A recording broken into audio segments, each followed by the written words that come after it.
big debacle with a movie called Jane Got a Gun. Oh, I know. I mean... Oh, boy. What a story this is. Which was supposed to be the next film from Lynn Ramsey, her follow-up to We Need to Talk About Kevin that we all love so much. But the day of shooting, the first day of shooting, she leaves the production. She quits. Oh, wow. Did she just literally just not show up? You know, the way that the media is portraying it, quite meanly, I think, is that she just didn't show up. Is that really the way that it happened? She didn't give whether anybody that's any what kind she of did, notice or anything? whether that's what she did or not, the result is the same. She quit. I mean, she could have shown up and told people, and she probably did. She probably told her crew and her actors that she was quitting. But, I mean, you know, she's gone from the movie. But Ever Resourceful, the producer of the movie, actually got another director, Gavin O'Connor, who did Warrior, had another director set up by the next morning. You know, he did so he was well. obviously ready for this. He probably was. And I think the rumor is that, you know, they didn't give her a budget, they didn't give her a schedule. Her lead actor that she wanted quit the movie before that, Michael Fassbender. Oh, wow. And they replaced him with an actor that came from Warrior, Joel Edgerton. Yeah. The one that starred opposite Thomas Hardy in that movie. Jude Law, after Lynn Ramsey left, and they replaced her with another director, Jude Law left. And he was, I think, the villain in the movie. Right, yeah, oh my God, okay. Now he's gone, and so they got to scramble again to find a replacement for him. This is a movie that stars Natalie Portman. It's a Western, right? Yeah. Yeah. It tells the story of a frontier woman who reaches out to an ex-lover to help her defend her farm from her outlaw husband and his gang. Well, you know, I'm still into watching it because I'll watch any Western that comes out. Really. Right. Yeah, no, it sounds interesting. So. I wonder if it's. I wonder if what the real story is though behind her leaving. I'm sure it'll come out. We'll be hearing some. Yeah. I don't but you know, when you quit a movie, when you quit a movie, I mean, she had problems all the way through her career. She had problems with We Need to Talk About Kevin, with the financing of that, and she was supposed to direct The Lovely Bones, and then she dropped out of that, and Peter Jackson took over. But the cancellation or her quitting, I mean, canceled that week of filming, and now beyond that, with Jude Law quitting, it cancels even more time.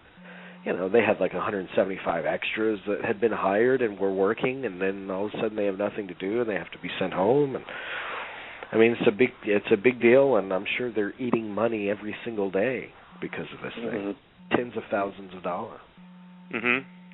Yeah. Wow. But I just don't want to see her get blackballed. I have a feeling that it might happen though, but. Yeah, I mean, if you screw with the finances, you probably will be blackballed. Yeah, I mean...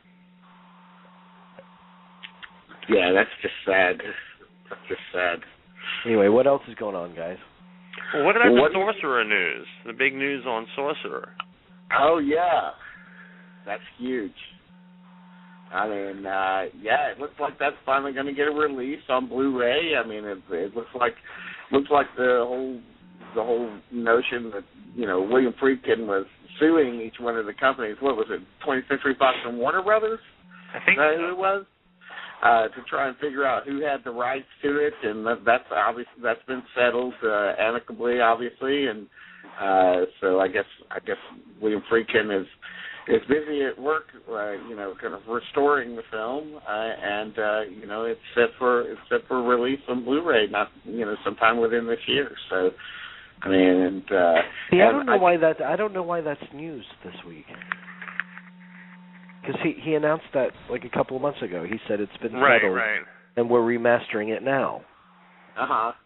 Yeah, I don't know why that came. Yeah, I guess you're right, but I mean, I don't know. It just hit the people. Maybe it just got a release date or something like that. Maybe that. Yeah, I tried to watch it on the DVD, and because I special ordered a DVD of it, try to watch it, and I thought, it's just the quality's too poor. I want to appreciate this movie and with some clarity, So I took it back, and then I'm waiting for the remastered. Right. I don't want to watch it Sorcerer all fuzzy. I mean, this is this big epic. And it's raining all the way through the damn movie. It makes it look even fuzzier. It's true. It's true. But I just cannot wait to see that movie again. I just adore it so much. Harry Reams. Do we know who Harry Reams is? Yeah, we do. Deep Throat. So. Yeah. The first actor prosecuted, probably the only actor in the U.S. prosecuted for merely starring in a movie. He died. He didn't follow acting. I think he went to he did some bit parts in movies over the years, but he went into real estate. Right. He got off drugs and drink, and he became a successful real estate broker. Started a different life. And did really well for himself. Right. And yet, he always had this albatross around his neck of being part of the most famous porno film of all time and being and spending time for it. And actually, at the time that he was prosecuted, a lot of people came to his defense. I mean, people like Nicholson and Warren Beatty and a lot of Hollywood heavy hitters, because they thought, where does this end? Right. Once you set this precedent, because they say that my movie's offensive, so let's take me to court over being in it. So an important figure in film, not to be dismissed. Yes. True.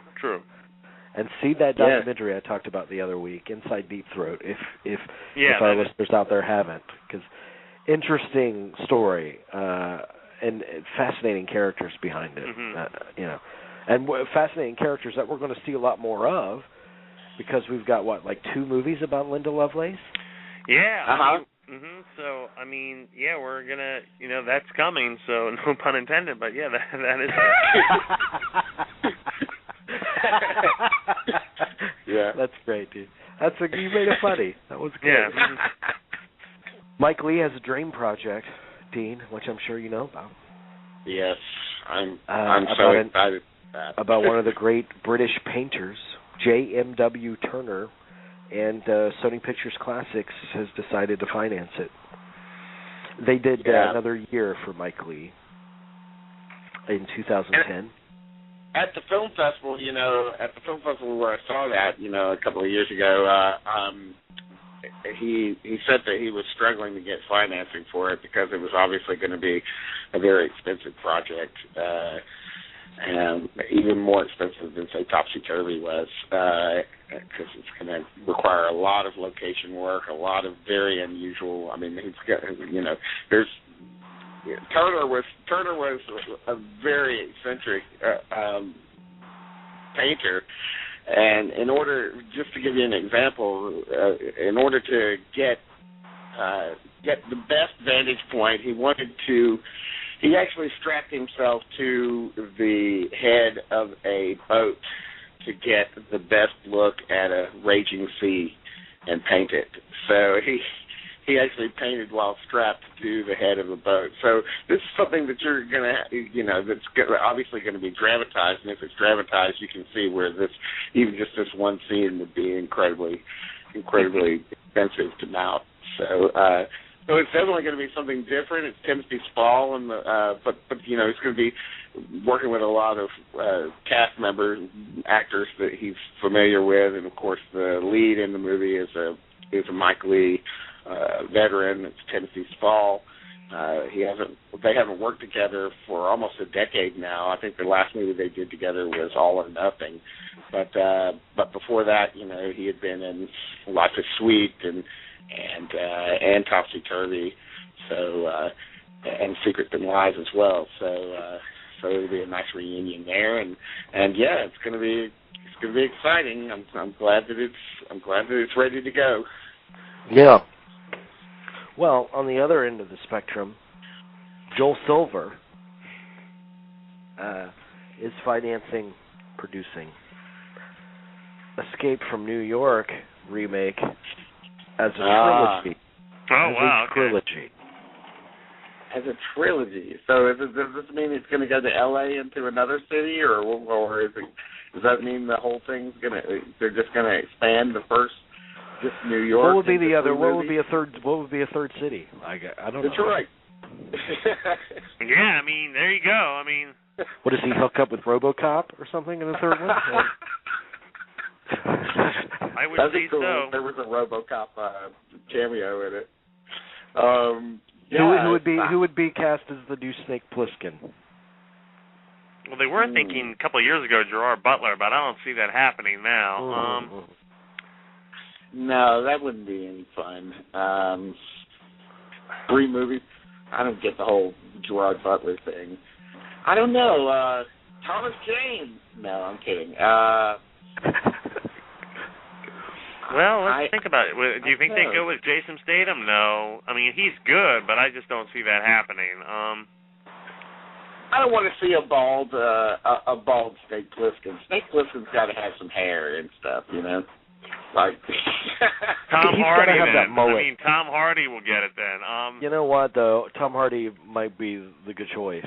Actually, out of everyone that we're dealing with now from that generation. But would he play he's going to play Mad Max? But do you think? Wait, I mean, if they offered him enough money, I'm sure. If Mad Max goes through the roof, Tom Hardy will be the first person that they go to for the Escape from New York remake.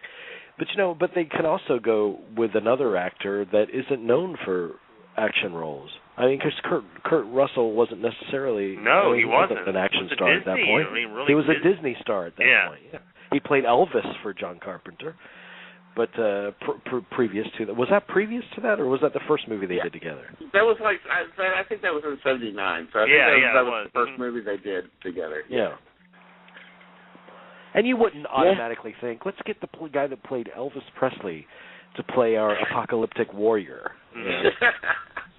I hope that they just go and surprise us and don't do something that's predictable.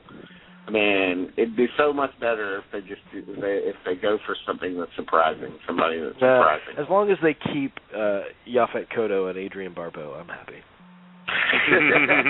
Not Yaphet Kotto. That was Isaac Hayes, wasn't it? Yeah, I think it was Isaac Hayes. Oh, yeah. I always get them confused. Okay, that's fine. We need more Yaphet Kotto in movies, though, don't we? I agree. I think we need more Yaphet Kotto. I think we're going to produce bumper stickers that say that, actually. That's going to be the next big Movie Geeks United movement. We're going to get our millions of listeners across the world. We're going to send them bumper stickers. It'll be bigger than 2 Girls, 1 Cup. Oh, God. Okay, there you go, guys. Oh, man. More Yaphet Okay, Kotto. Stoker. Jerry, you saw Stoker. Now, the main impression I get of this movie, and preface your review of it with this, is that this movie is more than a little indebted to De Palma. Yeah, I mean, there's that, but visually, I kept thinking of Blue Velvet through parts of it, just because visually, I mean, not like story-wise or anything, but just I mean, visually, it's a breathtaking movie, but I mean, there was a lot to De Palma. It's so messed up. I mean, this is a family of fuck-ups. Oh my God! But it's good. It's not great. But it also has one huge problem. And as much as I love the director, he's like trying too hard to show off. Look what I can do. Look how flashy I am. He's like really showing off. And after a while, you're just like, stop. Just tell the story. I mean, but it's he shows off a lot. It's interesting, but it's a messed up movie. You keep waiting for a hammer fight to break out. You're just, come on, can we have a hammer fight, please? Like the rapper? No, like an old boy, the great hammer corridor fight sequence. Okay. I mean, just keep waiting for that. Because that would be really wacky if MC Hammer showed up. That would be. I mean, it's an interesting. I think definitely go check it out. But it's an interesting choice for your English language debut. Definitely. Interesting. I can't wait to see it. I mean, they're really opening it slow. Yeah, they are. But it's I don't even think it's here yet. Yeah. It's worthwhile checking out. That's for sure. I mean, but it's a messed up movie.